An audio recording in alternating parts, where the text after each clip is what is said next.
Setiap bangun tidur, Tulia selalu merasa resah dan sedih melihat bentuk badannya yang bongsor. Ia iri dengan teman-temannya yang memiliki badan ideal serta langsing. Suatu hari, Tulia memutuskan untuk pergi ke dokter spesialis. Telah menceritakan keresahannya, ia lantas meminta saran dari dokter. "Bagaimana saya mengatasi masalah besar ini, dok?" seru Tulia. "Masalah? Sepertinya Mbak terlihat sehat-sehat saja, tidak ada masalah, kok," jawab dokternya. "Dokter tidak melihat badan saja? Tolong berikan obat yang bisa membuat saya sehera kurus," seru Tulia dengan kesal. "Kalau Mbak ingin kurus, tidak perlu minum obat. Cukup menggelengkan kepala ke kiri dan ke kanan," jelas dokternya. "Itu saja, dok? Kapan aku harus menggelengkan kepala? Pagi, siang, sore, atau malam?" sambut Tulia bersemangat. "Cukup ketika ada orang yang menawari Mbak makanan instan dan jajanan," balas dokternya.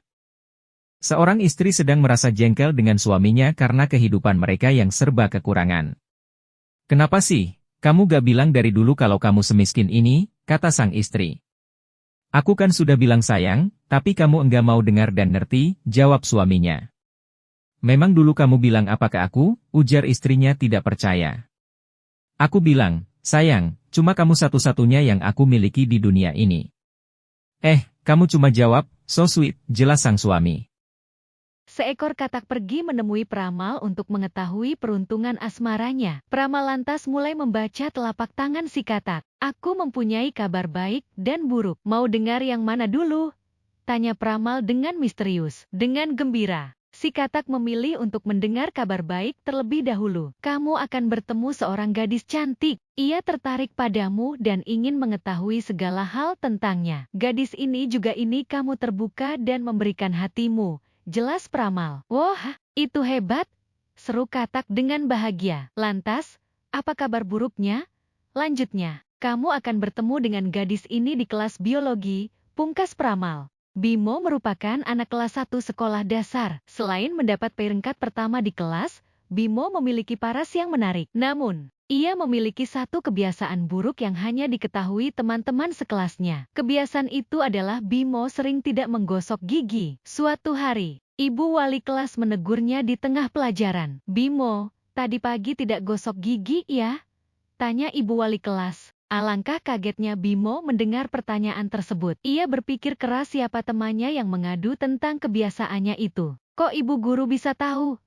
tanyanya bingung. "Coba lihat, ada sisa sayur di gigimu," jelas ibu wali kelas sambil tersenyum. "Kalau begitu, ibu salah. Tadi pagi saya sarapan nasi goreng pakai telur dasar. Terakhir saya makan sayur 3 hari yang lalu," sahut Bimo dengan riang. Suatu malam, seorang pria masuk ke sebuah minimarket sambil menodongkan senjata. Ia lalu meminta kasir untuk meletakkan semua uang dari mesin ke dalam tasnya. Selagi merampok, ia melihat sebotol minuman keras di belakang meja dan meminta kasir untuk memberikannya juga. Namun, kasir menolak karena tidak percaya usia pria tersebut sudah lebih dari 21 tahun. Merasa tidak sabar, pria tersebut lantas mengeluarkan kartu identitas untuk membuktikan usianya. Setelah melihat informasi tersebut, kasir akhirnya menyerahkan botol minuman keras kepadanya. Merasa sudah mendapatkan semua keinginannya, sang perampok lantas pergi dengan tenang. Siapa sangka, 2 jam kemudian polisi berhasil menangkapnya berkat informasi nama dan alamat yang kasir baca dari kartu identitas miliknya.